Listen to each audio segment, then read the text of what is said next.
আব্বাজান তুমি মোর জান পরাণ শোনো গো আব্বাজান তুমি মোর জান পরাণ তোমার সিলাই এই দুনিয়ায় সব কিছু আমি পেলাম শোনো গো আব্বাজান দৌলতের খাজানা বালাখানা মোহরানা সোনারি পালঙ্ক এত জমি জমা ক্ষেত খামারে মেহনত করে গড়ে দিলে সুখের জনম শোনো গো আব্বাজান তুমি মোর জান পরাণ তোমার সিলাই এই দুনিয়ায় সব কিছু আমি পেলাম শোনো গো আব্বাজান বাবা মানে আদর সামনে থেকে অনেক রাত বাবা মানে হয় কদর শুধু খেরি সবই ভাগ কিসেরি ভয় আব্বাজার রয় মমতারি গুলিস্তান শোনো গো আব্বাজান তুমি মোর জান পরাণ তোমার সিলাই এই দুনিয়ায় সব কিছু আমি পেলাম শোনো গো আব্বাজান সন্তানের বিপদে চুপি চুপি বাবা কাঁদে ছেলের ভালো মন্দ মায়ার সুতাই বাঁধে পিতার খুনে ছেলের গুণে গড়ে তাহারি খানদান শোনো গো আব্বাজান তুমি মোর জান পরাণ তোমার সিলাই এই দুনিয়ায় সব কিছু আমি পেলাম শোনো গো আব্বাজান সব কিছু ছেলের জন্য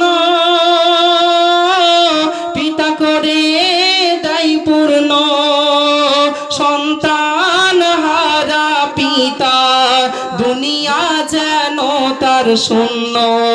আধারের বাতি প্রিয় সাথী সুখ দুঃখে তিনি আপন শোনো গো আব্বাজান তুমি মোর জান পরাণ তোমার সিলাই এই দুনিয়ায় সব কিছু আমি পেলাম শোনো গো আব্বাজান আহারে সেই আব্বার আমাদের জন্য কত কষ্ট করে কি করে না সারাটা জীবন ছেলে বড় করবে ছেলে লেখাপড়া শেখাবে কত হাড় ভাঙানি খাটু এই রোদ্রে বলুন তো অনেকেই আছে মাঠে এখনো পর্যন্ত খাটে কেন খাটছে ছেলে আমার পড়াশোনা করবে বড় হবে চাকরি পাবে শেষ বয়সে আমার সাথে সৎ ব্যবহার করবে দেখবে আমাকে কিন্তু আমরা এক শ্রেণীর ছেলেরা আছি বড় হয়ে যে সেই আব্বাকে ভুলে যায় স্ত্রীকে পেয়ে সন্তানকে পেয়ে শ্বশুর শাশুড়িকে পেয়ে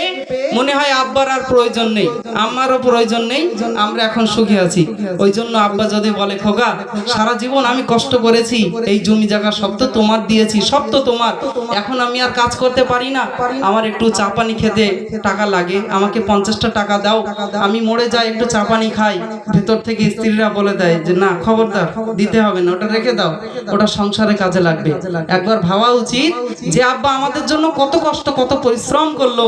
ছোটবেলায় চায়ের দোকানে নিয়ে যেত নিজে গালে বিস্কুটটা তুলে নিজে না খেয়ে আমাদের গালে তুলে দিত নাকি যে খোকা তুমি খেলে আমার পেট ভরে যায় আহারে কি ভালোবাসতো আমাদেরকে আব্বারা আজ আমরা সেই আব্বার মনে কষ্ট দেই আব্বার সাথে সৎ ব্যবহার করি না আব্বার কদর আমরা বুঝতে চাই না বুঝি তখন যখন আব্বা মা দুনিয়া থেকে চলে যায় একবার জিজ্ঞাসা করে দেখবেন যাদের আব্বা নেই এই দুনিয়ায় বুকটা ফেটে যায় তাদের এই দুনিয়ায় মনে হয় কোনো পাওয়ার আর তাদের নেই যাদের আব্বা দুনিয়া থেকে চলে যায় মনে হয় মাথা মাথার উপর থেকে আসমানটা সরে গেল, ঠিক কিনা বলুন? যদি বাড়িতে পড়েও থাকে, আব্বার বয়স হয়ে গেছে, শরীর অসুস্থ, বাড়িতে পড়ে আছে, তবুও না আমার আব্বা বেঁচে আছে নাকি? আর আব্বা যখন দুনিয়া থেকে চলে যায়, বুকটা যেন কষ্টে ফেটে যায়। ওই জন্য যাদের আব্বা বেঁচে আছে খবরদার,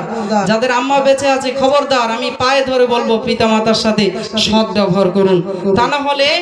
আব্বা মা যদি কষ্টে থাকে, আপনি যতই নামাজ কালাম ইবাদত বান্দিগি করেন না কেন, এই আমাদের বসিরহাট পীর সাহেবের মাজারে গিয়ে সারা রাত যদি জেগে জেগে মানে কাটিয়ে দেন, কেঁদে কেঁদে রাত কাটিয়ে দেন, তবুও কিন্তু আল্লাহর দরবারে সেই দোয়া কবুল হবে না। আর আব্বা মা যদি খুশি থাকে, একটু মুচকি হেসে দেয়, কারেন্টের মতো আল্লাহ দোয়া কবুল করে নেবে। আপনারা জ্ঞানী মানুষ, আমার যতটুকু বলার আমি আপনাদেরকে বললাম, বাকিটা আপনারা কিন্তু সেই মতো চলার চেষ্টা করবেন। শেষ ছন্দ। আমি কত ভাগ্যবান পেয়েছি আব্বা জান, আমার কাছে পিতা আসমানেরই সমান। আমি কত ভাগ্যবান পেয়েছি আব্বা জান, আমার কাছে পিতা আসমানেরই সমান। যার নেই পিতা তার কত ব্যথা, যার নেই পিতা তার কত ব্যথা, জানে তাই মেহান্নান। শোনো গো